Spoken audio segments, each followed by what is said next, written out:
Praise God. ಯೇಸು ಕ್ರಿಸ್ತನ ಹೆಸರಿನಲ್ಲಿ ನಿಮ್ಮನ್ನು ನಾನು ವಂದಿಸ್ತಾ ಇದ್ದೇನೆ. ಬನ್ನಿ ನಾವು ಸ್ವಲ್ಪ ಹೊತ್ತು ದೇವರ ವಾಕ್ಯವನ್ನು ಧ್ಯಾನ ಮಾಡುವ. ದೇವರ ವಾಕ್ಯ ನಮ್ಮನ್ನು ಚೈತನ್ಯಗೊಳಿಸ್ತದೆ, ಉತ್ತೇಜನಪಡಿಸ್ತದೆ, ನಮಗೆ ತಿದ್ದುತ್ತದೆ ಮತ್ತು ದೇವರ ವಾಕ್ಯ ಸೃಷ್ಟಿಸ್ತದೆ. Praise God. ನಿನ್ನಲ್ಲಿ ಏನಿಲ್ಲ ಅದು ಕ್ರಿಯೇಟ್ ಮಾಡುತ್ತದೆ. ನಿನ್ನ ಬಲಹೀನತೆಯಲ್ಲಿ ಅದು ಬಲವನ್ನು ಕ್ರಿಯೇಟ್ ಮಾಡುತ್ತದೆ. ಅನಾರೋಗ್ಯಕ್ಕೆ ಆರೋಗ್ಯವನ್ನು ಉಂಟು ಮಾಡುತ್ತದೆ. ಅದೇ ರೀತಿ ಕೊರತೆಗೆ ಸಮೃದ್ಧಿಯನ್ನು ಉಂಟು ಮಾಡುತ್ತದೆ. ಯಾಕಂದರೆ ದೇವರ ವಾಕ್ಯ ಆತ್ಮ ಮತ್ತು ಜೀವ. ದೇವರು ಪ್ರತಿಯೊಂದನ್ನು ನಾವು ನೋಡ್ತೇವೆ ವಾಕ್ಯದಿಂದಲೇ ಆತನು ಸೃಷ್ಟಿ ಮಾಡಿದ. ಆತನು ಉಂಟು ಮಾಡಿದ ಎಲ್ಲವನ್ನು ತನ್ನ ವಾಕ್ಯದ ಮೂಲಕ ಆತನು ಸೃಷ್ಟಿ ಮಾಡಿದ. ನಾವು ನೋಡಲಿಕ್ಕೆ ಹೋದರೆ ನಮಗೆ ಸಿಗ್ತದೆ ಯೋಹಾನ ಸುವಾರ್ತೆಯಲ್ಲಿ 1ನೇ ಅಧ್ಯಾಯ 2ನೇ ವಚನದಲ್ಲಿ. ಯೋಹಾನ ಸುವಾರ್ತೆ 1ನೇ ಅಧ್ಯಾಯ 2ನೇ ವಚನ, 1 chapter 2 verse. ಓಕೆ, ಆ ವಾಕ್ಯ ಎಂಬವನು ಆದಿಯಲ್ಲಿ ದೇವರ ಬಳಿಯಲ್ಲಿದ್ದನು. That is Jesus. ಓಕೆ, ಮುಂದೆ ಆತನ ಮೂಲಕವಾಗಿ ಸಮಸ್ತ ಉಂಟಾಯಿತು. ಉಂಟಾಗಿರುವ ವಸ್ತುಗಳಲ್ಲಿ ಆತನಿಲ್ಲದೆ ಒಂದಾದರೂ ಉಂಟಾಗಲಿಲ್ಲ. ಆತನ ಮೂಲಕ ಸಮಸ್ತ ಉಂಟಾಯಿತು. ಉಂಟಾಗಿರುವ ವಸ್ತುಗಳಲ್ಲಿ ಆತನಿಲ್ಲದೆ ಒಂದಾದರೂ ಉಂಟಾಗಲಿಲ್ಲ. ದೇವರು ಸಮಸ್ತವನ್ನು ವಾಕ್ಯದ ಮೂಲಕ ಆತನು ಉಂಟು ಮಾಡಿದ. ಆ ವಾಕ್ಯ ಎಂಬ ಆತನು ಬೇರೆ ಯಾರಲ್ಲ, ಯೇಸು ಕ್ರಿಸ್ತನು. ನಾವು ನೋಡಲಿಕ್ಕೆ ಹೋದರೆ ನಮಗೆ ಸಿಗ್ತದೆ 1ನೇ ಕೊರಿಂಥದ ಪತ್ರಿಕೆ 5ನೇ ವಚನದಲ್ಲಿ ನಾವು ಓದುವ 8:5. ಓಕೆ, ಅನೇಕರನ್ನು ದೇವರುಗಳೆಂದು ಕರ್ತರೆಂದು ಪೂಜಿಸುವುದುಂಟು, ನಿಜವೇ. ಆಕಾಶದಲ್ಲಿ ಆಗಲಿ ಭೂಮಿಯ ಮೇಲಾಗಲಿ ದೇವರುಗಳೆನಿಸಿಕೊಳ್ಳುವವರಿದ್ದಾರೆ. ಇಲ್ಲಿ ಬೈಬಲ್ ಇದೆ, ಅನೇಕರನ್ನು ದೇವರುಗಳೆಂದು ಕರ್ತರೆಂದು ಪೂಜಿಸುವುದುಂಟು, ನಿಜವೇ. ಆಕಾಶದಲ್ಲಿ ಆಗಲಿ ಭೂಮಿಯ ಮೇಲಾಗಲಿ ದೇವರುಗಳೆನಿಸಿಕೊಳ್ಳುವವರು ಇದ್ದಾರೆ. Okay, next. ನಮಗಾದರೂ ಒಬ್ಬನೇ ದೇವರಿದ್ದಾನೆ. ಓಕೆ, ನಮಗಾದರೂ ಒಬ್ಬನೇ ದೇವರಿದ್ದಾನೆ. ಆತನು ತಂದೆ ಎಂಬಾತನೇ. ಆತನು ಸಮಸ್ತಕ್ಕೂ ಮೂಲ ಕಾರಣ. ನಾವು ಆತನಿಗಾಗಿ ಉಂಟಾದೆವು. The very very important, the 4 things ಇಲ್ಲಿ ನಾವು ನೋಡ್ತೇವೆ. ದೇವರ ಬಗ್ಗೆ 4 ಸಂಗತಿಗಳು. ನಮಗಾದರೂ ಒಬ್ಬನೇ ದೇವರಿದ್ದಾನೆ. ಆತನು ತಂದೆ ಎಂಬಾತನು. ಆತನು ದೇವರಾಗಿದ್ದಾನೆ. What the relationship? Is our father. ಆತನು ನಮ್ಮ ತಂದೆ. ತಂದೆ ಅಂತ ಹೇಳಿದ್ರೆ ಎಲ್ಲರೂ ತಂದೆ ಆಗುವುದು, ಹುಟ್ಟಿಸಬೇಕು. ನಾವು ಆತನಿಗೆ ಹುಟ್ಟಿದ್ದೇವೆ. Praise God. ಆತನು ನಮ್ಮ ತಂದೆ ಹಾಗೆ ಅಲ್ಲ. ಕೆಲವೊಮ್ಮೆ ಹಾಡಾಡ್ತಾರೆ ತಂದೆ ಹಾಗೆ ಅಂತ. ನೋ, ತಂದೆ ಹಾಗೆ ಅಂತ ಹೇಳಿದ್ರೆ ಬೇರೆ ಯಾರು. ಆತನು ತಂದೆ ಎಂಬ ಆತನು ಈಸ್ ಅ ಫಾದರ್. ನಿಮ್ಮ ಶಾರೀರಿಕ ತಂದೆಗೆ ನೀವು ನನ್ನನ್ನು ತಂದೆ ಹಾಗೆ ಅಂತ ಹೇಳುವುದಿಲ್ಲ, ರೈಟ್? ತಂದೆ ಅಂತ ಕರಿತೀರಿ, ಫಾದರ್. ಅದೇ ರೀತಿ ಕೆಲವರು ಪ್ರಾರ್ಥನೆ ಮಾಡುವಾಗ, ಓ ನೀನು ತಂದೆಯಾಗಿ ನನ್ನನ್ನು ಪ್ರೀತಿಸಿದ ದೇವರೇ ಅಂತ. ಆತನು ತಂದೆ ಹಾಗೆ ಅಲ್ಲ, ಆತನು ತಂದೆ ಆಗಿದ್ದಾನೆ. ಓಕೆ, ಆತನು ಸಮಸ್ತಕ್ಕೂ ಮೂಲ ಕಾರಣ. ಫಸ್ಟ್ ಆಫ್ ಆಲ್, ಹಾಗಾದರೆ ಆತನು ದೇವರು ಯಾರಿಗೆ, ತಂದೆ ಯಾರಿಗೆ? ಇದು ವೆರಿ ಇಂಪಾರ್ಟೆಂಟ್. ಈ 4 ಸಂಗತಿಗಳಲ್ಲಿ ಆತನು ದೇವರು ಯಾರಿಗೆ, ತಂದೆ ಯಾರಿಗೆ? ನಾವು ನೋಡ್ಲಿಕ್ಕೆ ಹೋದರೆ ಒಂದು ವಚನವನ್ನು ನಾವು ಓದ್ತೇವೆ. 8 chapter 54 verse, gospel of John. Yohana ಸುವಾರ್ತೆಯಲ್ಲಿ 8ನೇ ಅಧ್ಯಾಯ 54ನೇ ವಚನ. ಯೇಸು, ನನ್ನನ್ನು ನಾನೇ ಮಹಿಮೆ ಪಡಿಸಿಕೊಂಡರೆ ನನ್ನ ಮಹಿಮೆ ಹುರುಳಿಲ್ಲದ್ದು. ನನ್ನನ್ನು ಮಹಿಮೆ ಪಡಿಸುವವನು ನನ್ನ ತಂದೆ. ನೀವು ಆತನನ್ನು ನಮ್ಮ ದೇವರು ಅನ್ನುತ್ತೀರಿ. ಆದರೂ ನೀವು ಆತನನ್ನು ತಿಳಿಯದೇ ಇದ್ದೀರಿ. ದೇವರನ್ನು ತಿಳಿಯುವುದು very very important. Knowing god is very very important. ಇಲ್ಲಿ ಯೇಸು ಹೇಳ್ದ, ಯೇಸು ನನ್ನನ್ನು ನಾನೇ ಮಹಿಮೆ ಪಡಿಸಿಕೊಂಡರೆ ನನ್ನ ಮಹಿಮೆ ಹುರುಳಿಲ್ಲದ್ದು. ನನ್ನನ್ನು ಮಹಿಮೆ ಪಡಿಸುವನು ನನ್ನ ತಂದೆ. ನೀವು ಆತನನ್ನು ನಮ್ಮ ದೇವರು ಅನ್ನುತ್ತೀರಿ, ಆದರೂ ನೀವು ಆತನನ್ನು ತಿಳಿಯದಿದ್ದೀರಿ. ಯಾಕೆ? ಯಹೂದ್ಯರಿಗೆ ಆತನು ದೇವರಾಗಿದ್ದ, ಯೇಸುವಿಗೆ ಆತನು ತಂದೆಯಾಗಿದ್ದ. ಯಾಕಂತ ಹೇಳಿದ್ರೆ ಆತನು ಆ ತಂದೆಯಿಂದ ಹುಟ್ಟಿದವ. Praise God. ಆತನು ಆ ತಂದೆಯಿಂದ ಹುಟ್ಟಿದವ. ಅದಕ್ಕೋಸ್ಕರ ದೇವರ ವಾಕ್ಯ ಇದೆ, ದೇವರು ಲೋಕದ ಮೇಲೆ ಎಷ್ಟೋ ಪ್ರೀತಿಯನ್ನು ಮಾಡಿ ತನ್ನ ಒಬ್ಬನೇ ಮಗನನ್ನು ಆ ಲೋಕಕ್ಕೆ ಆತನು ಕಳಿಸ್ತಾನೆ. ನಾವು ನೋಡ್ಲಿಕ್ಕೆ ಹೋದ್ರೆ ನಮಗೆ ಸಿಗ್ತದೆ gospel of John 3 chapter 16 verse. Gospel of John 3 chapter 16 verse. ದೇವರು ಲೋಕದ ಮೇಲೆ ಎಷ್ಟೋ ಪ್ರೀತಿಯನ್ನಿಟ್ಟು, ಲೋಕ ಕ್ರೈಸ್ತರ ಮೇಲೆ ಅಂತ ಹೇಳಲಿಲ್ಲ, ಓಕೆ, ಯಾವುದೇ ಒಂದು ಡಿನಾಮಿನೇಷನ್ ಮೇಲೆ ಅಂತ ಹೇಳಲಿಲ್ಲ, ಯಾವುದೇ ಭಾಷೆಯವರ ಮೇಲೆ ಅಂತ ಹೇಳಲಿಲ್ಲ, ಲೋಕದಲ್ಲಿರುವ ಅಂದರೆ ಆಕಾಶದ ಕೆಳಗಿರುವ ಎಲ್ಲ ಜನರ ಮೇಲೆ, ಎಲ್ಲ ಮನುಷ್ಯರ ಮೇಲೆ ದೇವರು ಲೋಕದ ಮೇಲೆ ಎಷ್ಟೋ ಪ್ರೀತಿಯನ್ನಿಟ್ಟು ತನ್ನ ಒಬ್ಬನೇ ಮಗನನ್ನು ಕೊಟ್ಟನು. ಬೈಬಲ್ ಹೇಳ್ತದೆ, ದೇವರು ತನ್ನ ಮಗನನ್ನು ಕೊಟ್ಟನು. ಪ್ರೀತಿ ಯಾವಾಗಲೂ ಕೊಡುತ್ತದೆ. ದೇವರ ಹತ್ರ ಬೆಸ್ಟ್ ಇದ್ದದ್ದು ತನ್ನ ಮಗ. ಓಕೆ, ದೇವರು ಲೋಕದ ಮೇಲೆ ಎಷ್ಟೋ ಪ್ರೀತಿಯನ್ನಿಟ್ಟು ತನ್ನ ಒಬ್ಬನೇ ಮಗನನ್ನು ಕೊಟ್ಟನು. ಆತನನ್ನು ನಂಬುವ ಒಬ್ಬನಾದರೂ ನಾಶವಾಗದೆ. ದೇವರು ಲೋಕದ ಮೇಲೆ ಎಷ್ಟೋ ಪ್ರೀತಿಯನ್ನಿಟ್ಟು ತನ್ನ ಒಬ್ಬನೇ ಮಗನನ್ನು ಕೊಟ್ಟನು. ಆತನನ್ನು ನಂಬುವ ಒಬ್ಬನಾದರೂ ನಾಶವಾಗದೆ ಎಲ್ಲರೂ ನಿತ್ಯ ಜೀವವನ್ನು ಪಡಬೇಕೆಂದು ಆತನನ್ನು ಕೊಟ್ಟನು. ದೇವರು ತನ್ನ ಮಗನನ್ನು ಕೊಟ್ಟದ್ದು ಎಲ್ಲರಿಗೆ, ಪ್ರೈಸ್ ಗಾಡ್, ಎಲ್ಲರಿಗೆ ತನ್ನ ಮಗನನ್ನು ಕೊಟ್ಟಿದ್ದಾನೆ. ಬಟ್ ಆಪ್ಷನ್ ಆತನನ್ನು ನಂಬುವ ಒಬ್ಬನಾದರೂ. ಕೆಲವೊಮ್ಮೆ ಹೇಳ್ತೀವಿ ದೇವರು ಕೆಲವ್ರನ್ನ ಆರಿಸ್ತಾನೆ, ಕೆಲವ್ರನ್ನ ಬಿಟ್ಟಿದ್ದಾನೆ. ಇಲ್ಲಿ ಬೈಬಲ್ ಹೇಳ್ತದೆ ಆತನನ್ನು ನಂಬುವ ಒಬ್ಬನಾದರೂ. ಹಾಗಾದ್ರೆ ಎಲ್ಲರೂ ನಂಬುವುದು, ಎಲ್ಲರಿಗೋಸ್ಕರ ಕೊಟ್ಟಿದ್ದಾನೆ, ಎಲ್ಲರೂ ನಂಬುವುದು.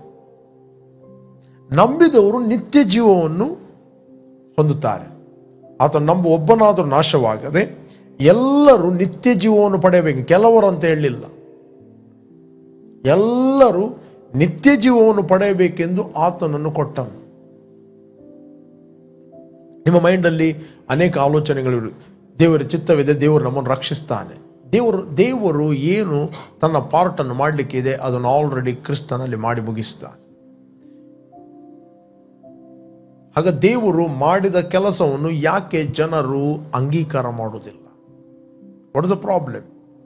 ಬೈಬಲ್ ಹೇಳ್ತದೆ, ಈ ಲೋಕದ ಅಧಿಪತಿಯು ನಂಬಿಕೆಯಿಲ್ಲದವರ ಮನಸ್ಸನ್ನು ಮಂಕು ಮಾಡಿದ್ದಾನೆ, ಸ್ವಾರ್ಥಿಯ ಪ್ರಕಾಶವು ಅವರಿಗೆ ಉದಯವಾಗಬಾರದು. The gospel is the power of God. ಇವತ್ತು ಸ್ವಾರ್ಥಿಯನ್ನು ಸಾರುವ ಬದಲು ಕೇವಲ ಪಾಪದ ಬಗ್ಗೆ ಮಾತ್ರ ಪ್ರೀಚ್ ಮಾಡ್ತಾರೆ. ಓನ್ಲಿ ಸಿನ್. ಪಾಪ ಮಾಡಬೇಡ, ಅದನ್ನು ಮಾಡಬೇಡ, ಇದನ್ನು ಮಾಡಬೇಡ.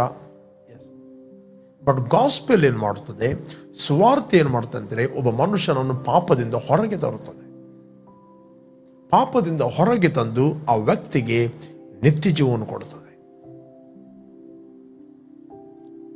ಓಕೆ, ಇಲ್ಲಿ ಬೈಬಲ್ ನಂಬುವನಾದರೂ ಆತನನ್ನು ನಂಬುವ ಒಬ್ಬನಾದರೂ ನಾಶವಾಗದೆ ಎಲ್ಲರೂ ನಿತ್ಯ ಜೀವವನ್ನು ಪಡೆಯಬೇಕೆಂದು ಆತನನ್ನು ಕೊಟ್ಟನು. ಓಕೆ, ನೆಕ್ಸ್ಟ್ ನಾವು ನೋಡ್ತೇವೆ, ದೇವರು ತನ್ನ ಮಗನ ಮುಖಾಂತರ ಲೋಕಕ್ಕೆ ರಕ್ಷಣೆಯಾಗಬೇಕೆಂದು ಆತನು ಕಳಿಸಿಕೊಟ್ಟನೆ ಹೊರತು ತೀರ್ಪು ಮಾಡುವುದಕ್ಕಾಗಿ ಕಳಿಸಲಿಲ್ಲ. Not judgment. ದೇವರು ತನ್ನ ಮಗನನ್ನು ಕೊಟ್ಟದ್ದು ಯಾಕೆ? ತೀರ್ಪು ಮಾಡಲಿಕ್ಕೆ ಅಲ್ಲ, ಜಡ್ಜ್ಮೆಂಟ್ ಮಾಡಲಿಕ್ಕೆ ಅಲ್ಲ. ಓಕೆ, ಕೆಲವರು ಹೇಳ್ತಾರೆ, ಜನರ ಪಾಪ ಜಾಸ್ತಿ ಆಗಿದೆ, ದೇವರ ತೀರ್ಪು, ನ್ಯಾಯ ತೀರ್ಪು ಬಂದಿದೆ. ದೇವರು ತನ್ನ ಮಗನನ್ನು ಕೊಟ್ಟದ್ದು ತೀರ್ಪು ಮಾಡಲಿಕ್ಕೆ ಅಲ್ಲ, ಅವರನ್ನು ಜಡ್ಜ್ ಮಾಡಲಿಕ್ಕೆ ಅಲ್ಲ, ಪಾಪಿಗಳನ್ನು ಜಡ್ಜ್ ಮಾಡಲಿಕ್ಕೆ ಅಲ್ಲ, ತೀರ್ಪು ಮಾಡಲಿಕ್ಕೆ ಅಲ್ಲ. ಎಲ್ಲ ಪಾಪಿಗಳ ತೀರ್ಪನ್ನು ಯೇಸು ಸ್ವಾಮಿ ತನ್ನ ಮೇಲೆ ಹೊತ್ತುಕೊಂಡು ಹೋಗಿದ್ದಾನೆ. ಆ ತೀರ್ಪನ್ನು ತಾನು ತೆಗೆದುಕೊಂಡಿದ್ದಾನೆ. ತೀರ್ಪು ಮಾಡುವುದಕ್ಕಾಗಿ ಕಳುಹಿಸಲಿಲ್ಲ. ನೆಕ್ಸ್ಟ್ 18ನೇ ವಚನ ಹೇಳ್ತದೆ, ಆತನನ್ನು ನಂಬುವವನಿಗೆ ತೀರ್ಪಾಗುವುದಿಲ್ಲ, ಆದರೆ ನಂಬದವನಿಗೆ ಅವರು ದೇವರೊಬ್ಬನೇ ಮಗನ ಹೆಸರನ್ನು ನಂಬದೇ ಹೋದುದರಿಂದ ಆಗಲೇ ತೀರ್ಪು ಆಗಿ ಹೋಯಿತು. ಅಂದರೆ ಮನುಷ್ಯನು ಹುಟ್ಟುವಾಗಲೇ ಮನುಷ್ಯನ ಮೇಲೆ ಒಂದು ತೀರ್ಪಿದೆ, ಆ ಮರಣ ಎಂಬ ತೀರ್ಪು. ಹುಟ್ಟುವಾಗಲೇ ಒಬ್ಬ ಮನುಷ್ಯ ಹುಟ್ಟಿದ ಕೂಡಲೇ ಅವನ ಮೇಲೆ ಆಜ್ಞಾರೂಪವಾಗಿ ದೋಷಾರೋಪಣೆ ಮಾಡಿದಂಥ ತೀರ್ಪಿದೆ. ಅದಕ್ಕೋಸ್ಕರ ಯೇಸು ಸ್ವಾಮಿ ಏನು ಮಾಡಿದ, ನಮ್ಮ ಮೇಲೆ ನಿನ್ನ ಮೇಲೆ ಇದ್ದ ಆ ತೀರ್ಪನ್ನು ಆತನು ಮನುಷ್ಯನಾಗಿ ಈ ಲೋಕಕ್ಕೆ ಬಂದು ಆ ತೀರ್ಪನ್ನು ಆತನು ಹೊತ್ತುಕೊಂಡು ಹೋದ. ಕೊಲೆಷನ್ 2 ಚಾಪ್ಟರ್ 14 ವರ್ಸ್ ಹೇಳ್ತದೆ. ಕೊಲೆಷನ್ 2 ಚಾಪ್ಟರ್ 14,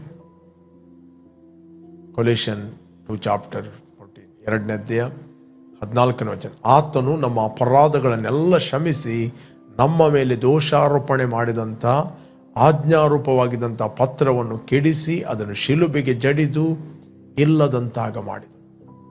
ನಮ್ಮ ಮೇಲಿದ್ದ ತೀರ್ಪು, ಆಜ್ಞಾರೂಪವಾದ ಪತ್ರ ಅಂತ ಹೇಳಿದರೆ ಜಡ್ಜ್ ಏನು ಕೊಡ್ತಾನೆ? ತೀರ್ಪು. ಅವನನ್ನು ಇಂಥ ದಿನಕ್ಕೆ ಮರಣದಂಡನೆಗೆ ಒಪ್ಪಿಸಿರಿ, ಇಂಥ ಡೇಟಲ್ಲಿ. ಬಟ್ ಯೇಸು ಕ್ರಿಸ್ತನು ಲೋಕಕ್ಕೆ ಬಂದು ನಮ್ಮೆಲ್ಲರ ತೀರ್ಪನ್ನು ಆತನು ಹೊತ್ತುಕೊಂಡು ಹೋಗಿದ್ದಾನೆ. ದೇವರು ತನ್ನ ಕೆಲಸವನ್ನು ಮಾಡಿ ಮುಗಿಸ್ತಾನೆ. ಈಗ ನಮ್ಮ ಪಾರ್ಟ್, ಹಾಗಾದ್ರೆ ಯಾರು ಮಕ್ಕಳು? 1ನೇ ಅಧ್ಯಾಯ 12ನೇ ವಚನ, ಯೋಹಾನ ಸುವಾರ್ತೆ 1ನೇ ಅಧ್ಯಾಯ 12ನೇ ವಚನದಲ್ಲಿ ನಾವು ನೋಡಲಿಕ್ಕೆ ಹೋದ್ರೆ ನಮಗೆ ಸಿಗ್ತದೆ, ಯಾರು ಆತನನ್ನು ಅಂಗೀಕರಿಸಿದರೋ, ಅಂದರೆ ಆತನ ಹೆಸರಿನಲ್ಲಿ ನಂಬಿಕೆ ಇಟ್ಟರೋ ಅವರಿಗೆ ದೇವರ ಮಕ್ಕಳಾಗುವ ಅಧಿಕಾರ ಕೊಟ್ಟ. ಯಾರು ಆತನನ್ನು ಅಂಗೀಕರಿಸಿದರೋ, ಅಂದರೆ ಆತನ ಹೆಸರಿನಲ್ಲಿ ನಂಬಿಕೆ ಇಟ್ಟರೋ ಅವರಿಗೆ ದೇವರ ಮಕ್ಕಳಾಗುವ ಅಧಿಕಾರ ಕೊಟ್ಟ. ಇವರು ಯಾರು? ಈ ರಕ್ಷಣೆ ಹೊಂದಿದವರು. ಇವರು ರಕ್ತ ಸಂಬಂಧದಿಂದಾಗಲಿ ಕಾಮದಿಂದಾಗಲಿ ಪುರುಷ ಸಂಕಲ್ಪದಿಂದಾಗಲಿ ಹುಟ್ಟಿದವರಲ್ಲ, ದೇವರಿಂದಲೇ ಹುಟ್ಟಿದವರು. You are born of God. ಹಾಗಾದರೆ ದೇವರಿಂದ ಹುಟ್ಟಿದವನು ಹುಟ್ಟಿಸಿದಾತನಿಗೆ ತಂದೆ ಅಂತ ಕರೆಯುವ ಹಕ್ಕು ಸಿಗ್ತದೆ. ಎಲ್ಲರೂ ತಂದೆ ಅಂತ ಕರೀಲಿಕ್ಕೆ ಆಗುವುದಿಲ್ಲ. ಈಗ ಫಾರ್ ಎಕ್ಸಾಂಪಲ್, ನನ್ನ ತಂದೆ ಇದ್ದಾರೆ, ನಿಮ್ಮ ತಂದೆ ಇದ್ದಾರೆ, ಡ್ಯಾಡಿ ಅಂತ ಕರೆದರೆ ಯಾರು ಬರ್ತಾರೆ? ಅವರ ಸಂಬಂಧಪಟ್ಟವೇ ತಂದೆ ಬರ್ತಾನೆ. ಇಮಿಡಿಯೇಟ್ಲಿ ಡ್ಯಾಡಿ ಅಂತ ಕರೆದಾಗ ಯಾರು ಬರ್ತಾನೆ? ಯಾರ್ಯಾರು ಬರ್ತಾರೆ? ನಿಮ್ಮ ಸ್ವರವನ್ನು ಕೇಳಿದ ಮಗುವಿನ, ನನ್ನ ಮಗಳು ರೀಸಾ ಇದ್ದಾಳೆ, ರೈಮಾ ಇದ್ದಾಳೆ, ಅವರು ಡ್ಯಾಡಿ ಅಂತ ಕರೆದರೆ ನಾನೇ ಹೋಗ್ತೇನೆ ಇಮಿಡಿಯೇಟ್ಲಿ. ಯಾಕಂದರೆ ನಾನು ಡ್ಯಾಡಿ ಅವರದ್ದು, ಬೇರೆ ಯಾರು ಹೋಗುವುದಿಲ್ಲ. ರೈಟ್? ನಾವು ಎಲ್ಲಿವರೆಗೆ ಮಕ್ಕಳಾಗುವುದಿಲ್ಲ ಅಲ್ಲಿವರೆಗೆ ಡ್ಯಾಡಿ ಅಂತ ಕರೆದರೆ ಸಂಬಂಧಪಟ್ಟ ಡ್ಯಾಡಿಯೇ ಬರುತ್ತಾನೆ. ನೀವೆಷ್ಟು ಸರ್ತಿ ನನ್ನ ತಂದೆ ತಂದೆ ಅಂತ ಕರೀತೀರಿ, ಸಂಬಂಧಪಟ್ಟ ತಂದೆಯೇ ಬರುತ್ತಾನೆ. We must accept finished work of the cross. ತಂದೆ ಹೇಳುವುದು ಮುಖ್ಯ ಅಲ್ಲ, ಎಲ್ಲರೂ ತಂದೆ ಹೇಳಲಿಕ್ಕೆ ಆಗುವುದಿಲ್ಲ. ಅದಕ್ಕೆ ಯಹೂದ್ಯರು ತಂದೆ ಅಂತ ಒಪ್ಪಲಿಲ್ಲ. ಯೇಸುವಿಗೆ ಅವರು ಸಿಟ್ಟುಗೊಂಡದ್ದು ಯಾಕೆ? ಯೇಸುವಿನ ಮೇಲೆ ಅವರಿಗೆ ಕೋಪ ಬಂದದ್ದು ಯಾಕೆ? ದೇವರನ್ನು ಆತನು ತಂದೆ ಅಂತ ಕರೀತಾ ಇದ್ದಾನೆ. 5ನೇ ಅಧ್ಯಾಯ 18ನೇ ವಚನದಲ್ಲಿ ನಾವು ನೋಡ್ಲಿಕ್ಕೆ ಹೋದ ನಮಗೆ ಸಿಗ್ತದೆ. 5ನೇ ಅಧ್ಯಾಯ 18ನೇ ವಚನ ನಾವು ಓದುವ. ಈ ಮಾತನ್ನು ಹೇಳಿದ್ದರಿಂದ ಆತನು ಸಬ್ಬಾತ್ ದಿನವನ್ನು, ಬೇಕಾದ್ರೆ 17ನೇ ವಚನವನ್ನು ಓದುವ. ಯಾಕೆ ಈ ಮಾತನ್ನು? ಅದಕ್ಕೆ ಯೇಸು, ನನ್ನ ತಂದೆಯು ಇಂದಿನವರೆಗೆ ಕೆಲಸ ಮಾಡುತ್ತಾನೆ, ನಾನು ಕೆಲಸ ಮಾಡುತ್ತೇನೆ ಅಂದನು. ಅದಕ್ಕೆ ಯೇಸು, ನನ್ನ ತಂದೆಯು ಇಂದಿನವರೆಗೂ ಕೆಲಸ ಮಾಡುತ್ತಾನೆ, ನಾನೂ ಕೆಲಸ ಮಾಡುತ್ತೇನೆ ಅಂದನು. ನೆಕ್ಸ್ಟ್ 18ನೇ ವಚನ, ಈ ಮಾತನ್ನು ಹೇಳಿದರಿಂದ ಆತನು ಸಬ್ಬಾತ್ ದಿನವನ್ನು ಅಲಕ್ಷ್ಯ ಮಾಡಿದ್ದಲ್ಲದೆ ದೇವರನ್ನು ತನ್ನ ತಂದೆ ಅಂತ ಎಂದು ಹೇಳಿ ತನ್ನನ್ನು ದೇವರಿಗೆ ಸರಿಗಟ್ಟಿಕೊಂಡನೆಂದು ಯಹೂದ್ಯರು ಆತನನ್ನು ಕೊಲ್ಲುವುದಕ್ಕೆ ಮತ್ತಷ್ಟು ಪ್ರಯತ್ನ ಮಾಡಿದರು. ಅವರಿಗೆ ಸಿಟ್ಟು ಬಂತು. ತಂದೆ ಅಂತಂದ್ರೆ ಏನು? ಇಮಿಡಿಯೇಟ್ಲಿ ತಂದೆ ಅಂತ ಕರೀತಾರೆ ದೇವರಿಗೆ. ತಂದೆ ಅಂತ ಕರೆದರೆ ಎಕ್ಸಾಕ್ಟ್ಲಿ ಈಕ್ವಲ್ ಆಗಿಬಿಟ್ಟ.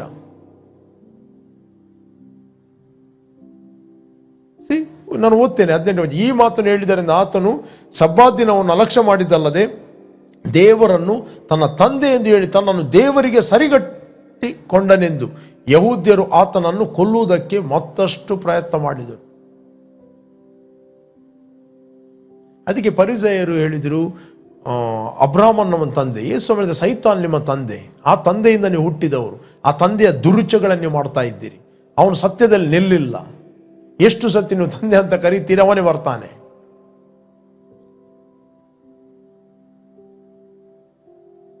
ಯೋಹಾನ ಸುವಾರ್ತೆಯಲ್ಲಿ 8ನೇ ಅಧ್ಯಾಯ 44ನೇ ವಚನ.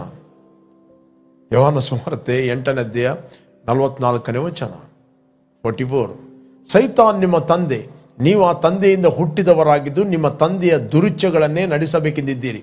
ಅವನು ಆದಿಯಿಂದಲೂ ಕೊಲೆಗಾರನಾಗಿದ್ದು ಸತ್ಯದಲ್ಲಿ ನಿಲ್ಲಲಿಲ್ಲ, ಅವನಲ್ಲಿ ಸತ್ಯವೂ ಇಲ್ಲವೇ ಇಲ್ಲ. ಅವನು ಸುಳ್ಳಾಡುವಾಗ ಸ್ವಭಾವ ಅನುಸಾರವಾಗಿ ಆಡುತ್ತಾನೆ. ಅವನು ಸುಳ್ಳುಗಾರನು, ಸುಳ್ಳಿಗೆ ಮೂಲ ಪುರುಷನು ಆಗಿದ್ದಾನೆ. ಆತನು ಮೂಲ ಆಗಿದ್ದಾನೆ ಸುಳ್ಳಿಗೆ. ನಾನು ಸತ್ಯವನ್ನು ಹೇಳುವನಾದ್ದರಿಂದ ನೀವು ನನ್ನನ್ನು ನಂಬುವುದಿಲ್ಲ.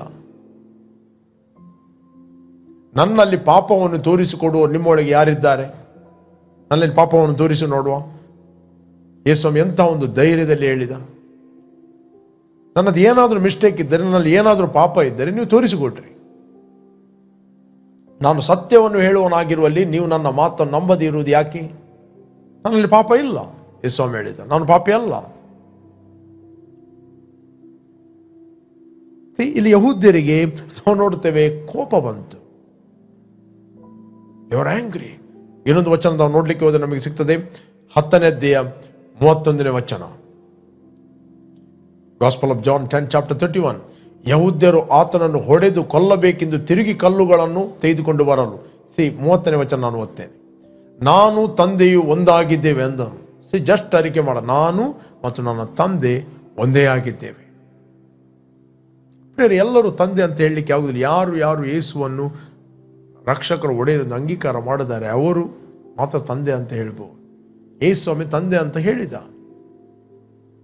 ನಾನು ತಂದೆ ಒಂದಾಗಿದ್ದೇವೆ ಅಂದನು. ನೆಕ್ಸ್ಟ್ 31ನೇ ವಚನ. ಯಹೂದ್ಯರು ಆತನನ್ನು ಹೊಡೆದು ಕೊಲ್ಲಬೇಕೆಂದು ತಿರುಗಿ ಕಲ್ಲುಗಳನ್ನು ತೆಗೆದುಕೊಂಡು ಬರಲು. ಯೇಸು ಅವರನ್ನು ನನ್ನ ತಂದೆಯ ಕಡೆಯಿಂದ ಅನೇಕ ಒಳ್ಳೆಯ ಕ್ರಿಯೆಗಳನ್ನು ನಿಮಗೆ ತೋರಿಸ್ತೇನೆ, ಅವುಗಳಲ್ಲಿ ಯಾವ ಕ್ರಿಯೆಯ ದಿಸೆಯಿಂದ ನನ್ನ ಮೇಲೆ ಕಲ್ಲೆಸೆಯುತ್ತೀರಿ ಎಂದು ಕೇಳಿದ್ದಕ್ಕೆ ಯಹೂದ್ಯರು, ನಾವು ನಿನ್ನ ಮೇಲೆ ಕಲ್ಲೆಸೆಯುವುದು ಒಳ್ಳೆಯ ಕಾರ್ಯದ ದಿಸೆಯಿಂದಲ್ಲ, ದೇವದೂಷಣೆಯ ದಿಸೆಯಿಂದಲ್ಲ. ರಾಂಗ್ ಟೀಚ್ ಮಾಡ್ತಾ ಇದ್ದಿ, ನೀನು ಜನರನ್ನು ದಿಕ್ಕು ತಪ್ಪಿಸ್ತಾ ಇದ್ದಿ,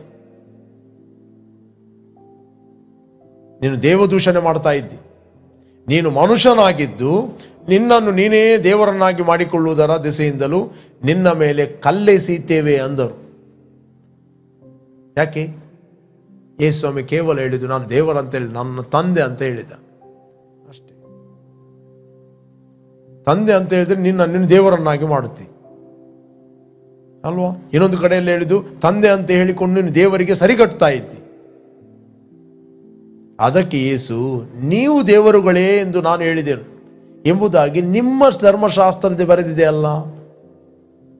ಅದಕ್ಕೆ ಯೇಸು, ನೀವು ದೇವರುಗಳೇ ಎಂದು ನಾನು ಹೇಳಿದೆನು ಎಂಬುದಾಗಿ ನಿಮ್ಮ ಧರ್ಮಶಾಸ್ತ್ರದಲ್ಲಿ ಬರೆದಿದೆಯಲ್ಲ. ಶಾಸ್ತ್ರವು ಸುಳ್ಳಾಗಲಾರದಷ್ಟೇ. ಸತ್ಯವೇದ ಯಾವತ್ತೂ ಸುಳ್ಳಾಗುವುದಿಲ್ಲ, ದೇವರ ವಾಕ್ಯ ಸುಳ್ಳಾಗುವುದಿಲ್ಲ. ಹಾಗಾದರೆ ದೇವರ ವಾಕ್ಯವನ್ನು ಹೊಂದಿದವರನ್ನು ದೇವರುಗಳೆಂದು ಆತನು ಹೇಳಿರುವಲ್ಲಿ ತಂದೆಯು ಪ್ರತಿಷ್ಠೆ ಮಾಡಿ ಲೋಕಕ್ಕೆ ಕಳಿಸಿಕೊಟ್ಟವನಾದ ನಾನು ದೇವರ ಮಗನಾಗಿದ್ದೇನೆಂದು ಹೇಳಿದ್ದಕ್ಕೆ ನೀನು ದೇವದೂಷಣೆ ಮಾಡುತ್ತಿ ಅನ್ನುತ್ತೀರೋ? ನಾನು ನನ್ನ ತಂದೆಯ ಕ್ರಿಯೆಗಳನ್ನು ಮಾಡದಿದ್ದರೆ ನನ್ನ ಮಾತನ್ನು ನಂಬಬೇಡ್ರಿ. ಮಾಡಿದರೆ ನನ್ನ ಮಾತನ್ನು ನಂಬದಿದ್ದರೂ ಆ ಕ್ರಿಯೆಗಳ ಸಾಕ್ಷಿಯನ್ನಾದರೂ ನಂಬಿರಿ.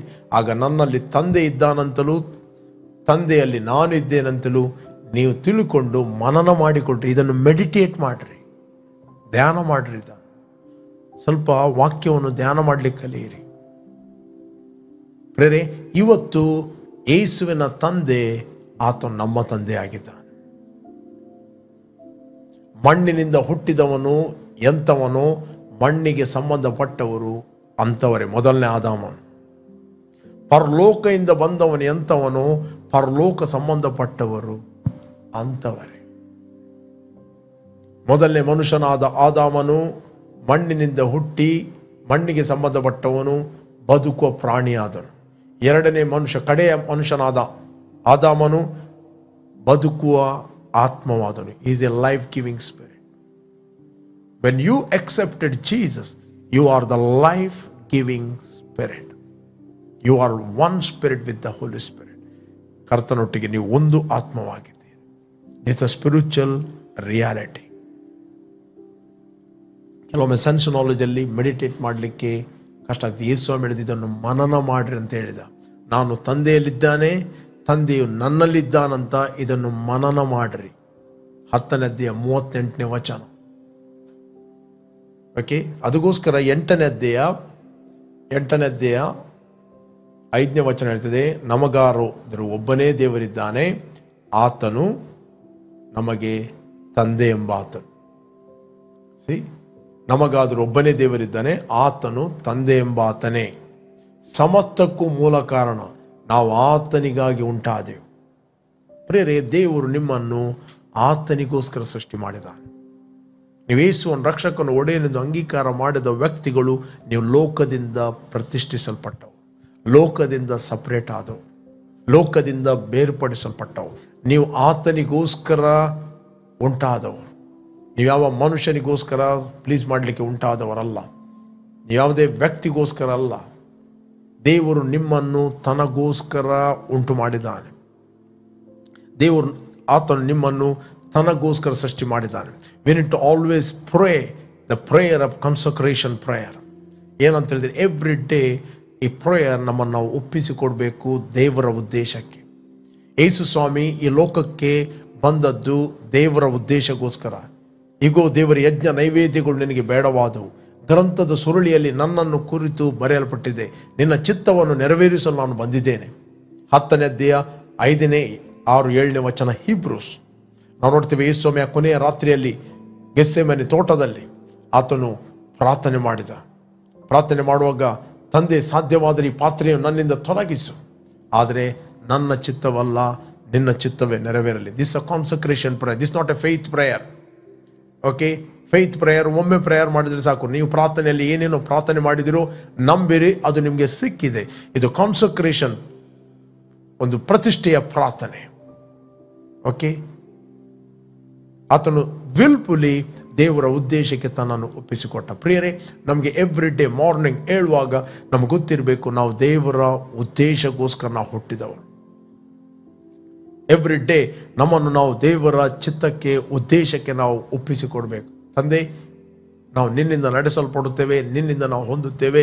ನೀನು ಏನು ಹೇಳ್ತೀಯೋ ಅದನ್ನು ಮಾಡುತ್ತೇವೆ, ನೀನು ಎಲ್ಲಿ ಹೋಗ್ಲಿಕ್ಕೆ ಹೇಳ್ತೀಯೋ ನಾವು ಹೋಗ್ತೇವೆ. When we willingly submit, then you can understand God's word. ನಿನಗೆ ಆಗ ದೇವರ ವಾಕ್ಯ ಅರ್ಥ ಆಗಲಿಕ್ಕೆ ಪ್ರಾರಂಭವಾಗ್ತದೆ. ಕೆಲವರಿಗೆ ವಾಕ್ಯ ಅರ್ಥ ಆಗುವುದಿಲ್ಲ ಅಂತ ಹೇಳಿದ್ರೆ ಕೋಪ ಬರ್ಲಿಕ್ಕೆ ಸ್ಟಾರ್ಟ್ ಆಗ್ತದೆ.